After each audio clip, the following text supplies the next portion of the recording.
All of us will show. Oh, yes, one. It's easier. Can you just wait for Podcast. your hands? So let's continue our podcast with another amazing participants from Georgia and from Ukraine. Please tell about that. First of all, thank you so much for having us. My name is Mariam. I'm from Georgia. I'm 20 years old, a psychology student. This is my third project, and I can't wait to participate in more. Hi everyone, I'm Maria, I'm 21 and I'm from Ukraine, and I'm really glad and happy to be here, and I can't wait to see this experience. I want to listen your opinion about the project and about what for you inclusivity theater without labels. First of all, word inclusive. It's very welcoming to me. I think it's availability to everyone, no matter what their background is, what kind of abilities they have, or even disabilities. It's just very welcoming and it's very active. You get to participate in any kind of events you want. And if you're like unable to participate in something, inclusivity is welcoming you to be a part of something. Yeah, for me it's still a really good project, because I think I didn't even thought that much about the word inclusivity and what it could mean in the theater. But with this project I get to know a lot of people and a lot of experience that they had in this, and I think I'm getting to know this word more and more deeper in the level, because it's not only about people, it's about their background, their stories, as Mariam said. And I think it's also about being open to these people and being open also to hear and to understand these stories. Interesting. So, what important skills do you learn from this project? And I know that your project not finished, but still, I think you learned something already. So, few days in to this project, which is still ongoing. So far, we're going very good. We've learned how to express ourselves.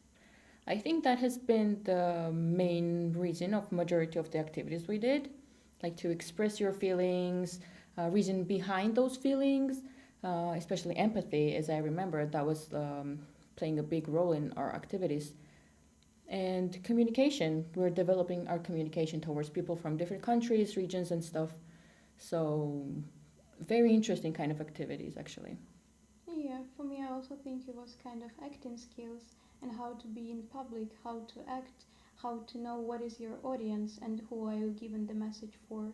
And also, I think it could be about communication, how to find the right words to say something for the people, and also how to know how people would react and how would they feel from this. So, do you think that now you learn a lot of interesting skills? Do you think you can use this in the real life and get out from your comfort zone and some complexes you can solve this problem? Definitely, I was about to mention it after her comfort zone, like overcoming your fears, anxiety. We did a lot of those, like performing small 3 to 5 minute performances. That means a lot, actually, because I've worked with people, I've participated in many projects where people have overcome their fears during these activities. Like small details matter, so that's what we're focusing on currently on this project. That's why it's so good. I think definitely, because also through this project I realized how creative I can be and how sometimes I can find a solution to something that I couldn't solve before, or some situation that I would react differently. And I think it also teach me patience sometimes, because we're working with different people in different groups, we have different backgrounds and experience, and everybody thinking that they experience value the most. So you trying to adapt and adjust to others and trying to find the solution that will be like the most possible for everybody. So I think it's gonna be really important for me in the future. I can understand, because our podcast it's about inclusivity also, Mm-hmm. and why I choose this project, because I want to get out also from my comfort zone, and when I came here I have a lot of challenges, because I'm here for long term and we are living together in the same apartment with another volunteers from different country, and it was really difficult for me. Okay, what kinds of activities and workshops take place during the exchange? Especially, first of all, we have energizers. Once we get up from bed, 2 minutes after, 2 minutes before we get into the activity room, very tired, very out of energy. And these energizers, first of all, relax you, kind of, I think, even though you don't have the energy to do it still. It like soothes your mind, it helps you communicate with others, each other, get comfortable with each other. So energizers take big part in the activities mostly. And we also have performances, like small performances, like from 3 to 5 minute performances. We make up stories. We divide in teams, like random people, not from the same teams and same countries, which is also very good because you get to know what kind of skills they have and what they can help you with, if they can, like, they are comfortable to work with. And so far, everyone has been very good to work around. Yeah, I agree. And for me, it was also like role plays. I really enjoy doing that, and that's for some people were like the first time where they were doing something like actually playing, and it was interesting to see how people interpret something and how they could see this character and how audience can see this character. And also today we did a lot of exercises with our voices. And I realized that for me it's hard, even it seems really easy, like it's just your voice, you just need to say something and that's it. But we were trying different stuff with our voices, like to be heard, to scream, to do. And all the time I'm thinking, oh my god, I can't do this. It's like all the people surrounding me, but in the end you see like people don't care, they're just doing it, and it's really nice to see how all people open up and doing it. I wanna also ask. I can't imagine for me, for example, how your rehearsals being, because you divided some groups and doing some activities. How it was, I just can't imagine for me. Um, So we pick random numbers and which one of the numbers match. People from the circle, we get together, we create a team, and then our facilitators gives us a topic, or she tells us to be free and we are free to make up on our own topics. And then we're giving us some time to like use the resources we have to make up the what the cast is going to say, and we just make up some stories and have fun with it. And it has to have a deep meaning. That I mean, it's not necessary, obviously, but the way we do it and the way this theme is like set up, the project itself, it has a deep meaning to us. And this was the reason, obviously, why we participated, because it was so interesting and it has a reason behind it, why the theme is chosen, this inclusivity. So, no matter what the theme is of our performances and the acts of 5 minutes, it always leads to something that is related to inclusivity. Yeah, I agree. I think it's all about Erasmus, like what Erasmus actually doing. Mm-hmm. It's combining a lot of people with different nationalities, with different stories, and they trying to create something new. And even if we have, for example, the same topic, like the same aim, we interpret it totally different. And all the time you're thinking, oh, we will have like five the same stories, but it's never the same. Like all people think differently, and in the end you have like five totally different story, but the topic is the same. So it's still amazing me. Exactly. What other examples do we have? Like, for example, me and my teammate, she's actually the leader, but she let me do it this time, and I chose the topic as well. I made her sit in a chair, which was supposed to be a wheelchair. Well, we pretended it to be. And then I explained it, obviously, what the situation was. She was sitting in a wheelchair. She was like this. She was sad. So the reason behind this, she was a sculptor, obviously. And I was the artist of the sculpture. And then I hold up a sign, a paper with a marker, written. It was inaccessible to wheelchairs. And this person was sad because she could not attend a certain event due to her being in a wheelchair, and the place was not built accessibly for her to attend the event because she physically could not go up to the building. So she lost the opportunity to develop something new, some new skills, to find out something new, to meet new people. So she physically could not attend the event, and that is why she was sad. Yeah, we have like similar situations, and I, with my teammate, we were doing a sculpture of like blind person who were trying to reach the world. So like one of the hand were covered eyes, and the other was trying to reach the world that she cannot see, but she really wanna integrate and she wanna take part in this world. Like she wanna see this world, but because we don't have that many like stuff for them to see to read it, and she cannot read this world, but she's still trying to do that.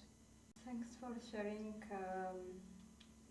your experience. So, what was the biggest challenge for you during the project? They were not actually like radical challenges because I've done this before. Even the first time, I think not a challenge, but always a bit of a problem is communicating at first, even with their own teammates, because we never know who it is, even though they are from our country. We speak the same language, but still, there might be like personal differences that can be an obstacle. But actually, that was not an obstacle this time. Like, it has never been for these few days.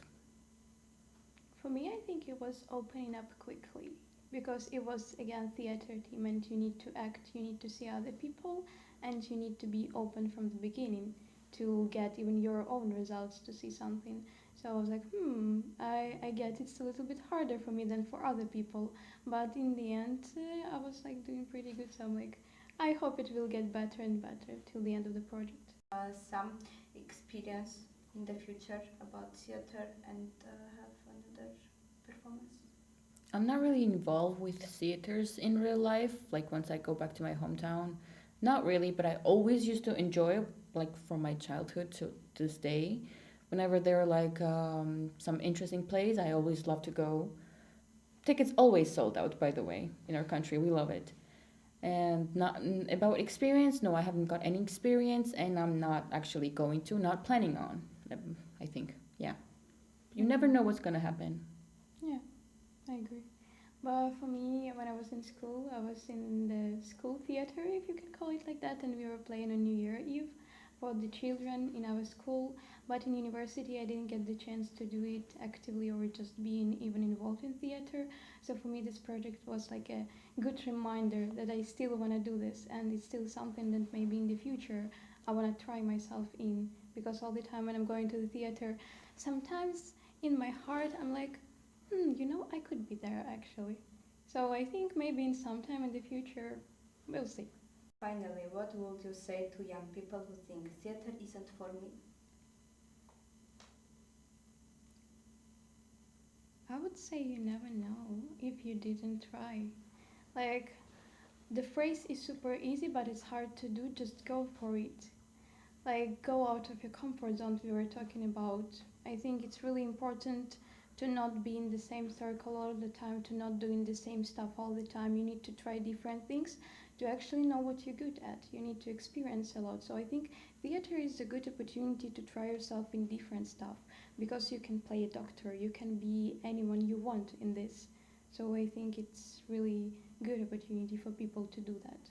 And I don't agree like with this sentence. I think it's for everyone. I totally agree with her because, to me at least, once I said that something was not for me, and then I had a time in my life where I had to like stand in front of the decision, and this decision consisted of that something that I was telling myself that it was not for me. For example, I think that theaters and art in general help you level up in life, and it helps with your personal development, I think. If you could describe the atmosphere of the exchange in one word, what would it be? Hmm. What do you think? I think for me it's like unexpected Yeah. because I didn't expect a lot of things happening on the project. I didn't like I didn't have any opinion about that. I was like going not just blank, but I would say I was going not preparing for anything. Like I didn't have any expectations. So when we were having something, a lot of things actually surprised me in a good way, of course. So I was like, wow, it's happening. Wow, we have activity like this. Wow, we're doing this. So I would say unexpected. Mm-hmm. I would say the same thing, like also impactful, because how much of an impact it can be on us, on our personalities. And I also would say, yeah, unexpected and spontaneous. Yeah. Thank you, Lucas, Mariam, Elena, Maria, for your thoughts, and thank you to everyone who listened today. If you like this episode, share it with friends. See you next time. Thank you so much for Thank having you us. for having us.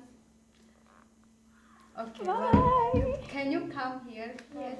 Okay, of course. Okay, let's take a new one. Yeah, okay. Oh, we can do it together.